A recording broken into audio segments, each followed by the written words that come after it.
On October 4, 1941, Joseph Stalin read the most accurate intelligence report of the Second World War and threw it away. The report came from Richard Sorge, a Soviet military intelligence officer living in Tokyo under the cover of a German journalist, and it said something extraordinary.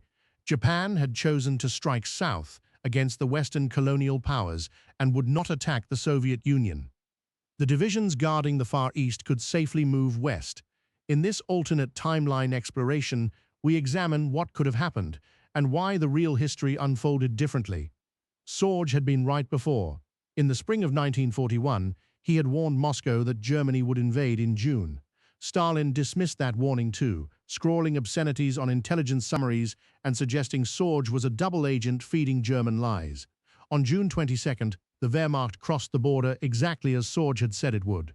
A rational system would have learned the lesson. Stalin's system was built on suspicion, and being right had only made Sorge more suspect. Now, with German armies gathering for a final drive on Moscow, Stalin brands the Tokyo reports a German deception designed to strip his eastern flank bare. The Siberian garrisons will stay where they are. But what no one in the Kremlin understood that October, what would not become clear until the ring closed, was that this single signature had already decided the fate of the capital. Operation Typhoon opened on September 30th and October 2nd, 1941, and within a week it had produced one of the largest military disasters in recorded history. Field Marshal Fyodor von Bock's Army Group Center punched through the Soviet lines and closed two vast encirclements at Vyazma and Bryansk. Roughly 660,000 Red Army soldiers marched into captivity. Entire armies simply ceased to exist. The road to Moscow lay open. This much is identical to our own history. What changes is what stands behind it. On October 10th, Georgy Zhukov, recalled from Leningrad, took command of the Western Front and counted what remained, perhaps 90,000 men strung across the approaches to the capital. Cadets, militia battalions, the shattered remnants of encircled armies filtering back through the forests. In our timeline, Zhukov knew that trains were already rolling west from Vladivostok and Chita, carrying fresh, winter-equipped divisions. In this timeline, the trains do not come. Zhukov's requests for reserves go up the chain and come back with the same answer. The Far East cannot be touched. He would have to hold Moscow with what he had, and what he had was almost nothing. Then the sky saved Moscow for a while. In mid-October, the autumn Rasputitsa arrived, the seasonal rains that dissolve Russian roads into rivers of mud. German tanks sank to their hulls. Supply columns stalled for days. The advance that had covered 100 kilometers a week slowed to a crawl, and Moscow received the one thing no commander can manufacture: time. But time is only useful if you can fill it with soldiers. On October 15th and 16, as German spearheads pressed toward Mozhaisk, panic broke over the capital. Government offices burned their archives. Looters emptied shops while police looked away. The State Defense Committee ordered the evacuation of ministries to Kuibyshev, the reserve capital far down the Volga, where a deep bunker had been prepared for Stalin himself. In our history, the panic subsided partly because the city's stations were filling with disciplined Siberian riflemen in white winter camouflage, visible proof that Moscow was not being abandoned. Here, the stations stay empty. The November 7 parade in Red Square still takes place, and troops still march past Lenin's tomb directly to the front. But every battalion in that parade is the last reserve, not the first installment. There is nothing behind them. The consequences of that emptiness would prove catastrophic. But first, the ground had to freeze. The frost came in mid-November, and with it, the German army's mobility returned. Between November 15th and 19th, Typhoon resumed along the whole front. In the north, the panzer groups took Klin and forced crossings over the Moscow-Volga Canal, exactly as they did in reality. The difference emerged in the south, at Tula. In our timeline, Heinz Guderian's 2nd Panzer Army battered itself against Tula for weeks and never took it, blocked by a stubborn garrison and stiffened by fresh divisions arriving from the east. In this timeline, the garrison fights with the same courage and stands alone. There are no fresh rifle divisions detraining behind the city, no reserves to seal the breaches.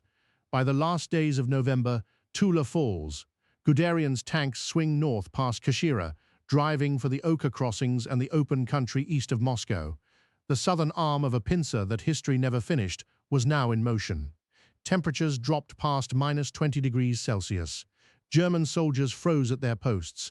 Engines had to be run through the night, and still the spearheads ground forward, because for the first time since June, nothing organized stood in front of them. In our history, the first week of December 1941 belongs to Zhukov. On December 5th and 6th, the Siberian and Far Eastern divisions, 18 to 27 of them, moved west between October and December, crashed into the exhausted German flanks, and threw them back from Moscow. It was the first great German defeat of the war. In this timeline, December 5 arrives, and Zhukov has nothing. The counteroffensive that defined the real winter of 1941 simply does not exist, because the army that delivered it is still standing guard on the Manchurian border against an invasion that was never coming. Instead, in temperatures near -25, spearheads from Klin in the north and Kashira in the south grope toward each other through the frozen country east of the capital. They meet in the second week of December. Moscow is sealed, its garrison, its workers, hundreds of thousands of civilians who could not or would not leave, all locked inside a ring of steel and ice. And in the same week, on December 7th, Japanese aircraft strike Pearl Harbor. Japan had gone south after all. Richard Sorge, sitting in a Tokyo prison cell since his arrest on October 18th, had been right a second time. The man whose reports could have saved Moscow was proven correct at the precise moment it no longer mattered. Stalin left Moscow by air in the final days before the ring closed. There was no way to hide it. In our history, his decision to stay broadcast through the November 7th parade became the spine of Soviet resistance, the story a wounded country told itself. In this timeline, that story dies on a frozen airstrip. The leader who would never abandon Moscow has abandoned Moscow. The state survives the flight. Vyacheslav Molotov and the evacuated ministries had been functioning in Kuibyshev since October. The machinery of government grinds on from the Volga. But something less tangible breaks.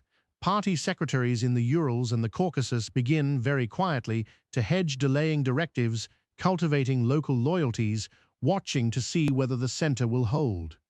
The NKVD, which in our timeline spent that winter feeding penal battalions into a counteroffensive, instead spends it policing the loyalty of the regime's own officials. The terror turns inward at the exact moment the front needs it least. Hitler had always predicted that the Soviet state was a rotten structure that would collapse if the door were kicked in. The door had now been kicked in, and then came the winter that would decide whether he was right. Moscow starved. Through January and February of 1942, the encircled capital endured what Leningrad was already enduring: rations cut to fragments, the dead stacked in frozen courtyards, a siege without prospect of relief.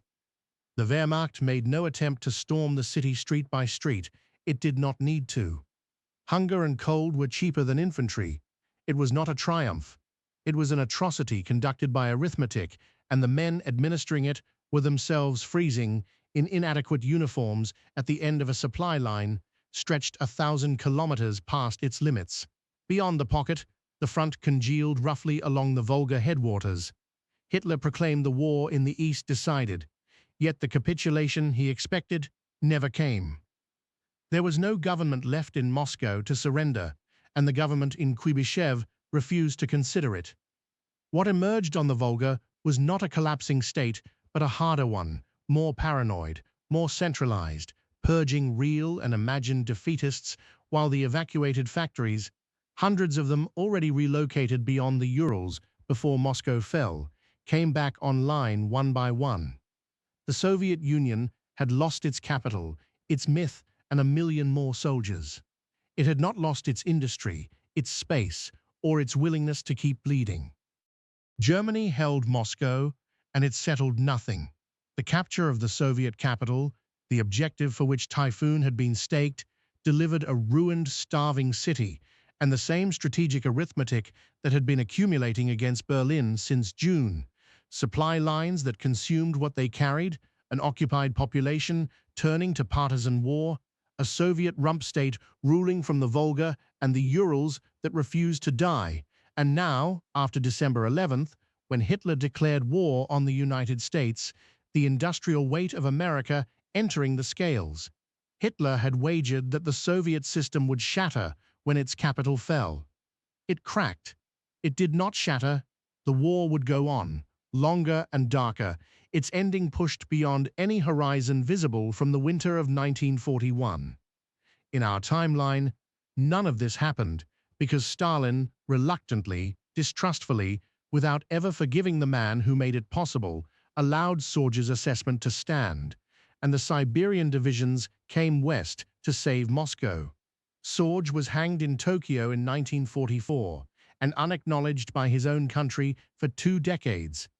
In this timeline, historians still argue over the report from October 1941, whether one man's warning, believed, could have held the capital, and how a state that ran on suspicion could ever have trusted the agent who was right twice.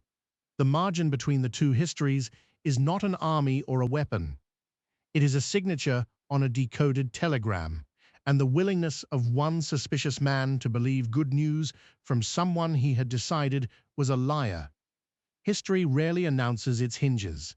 Sometimes they arrive as a report from Tokyo, read once and buried.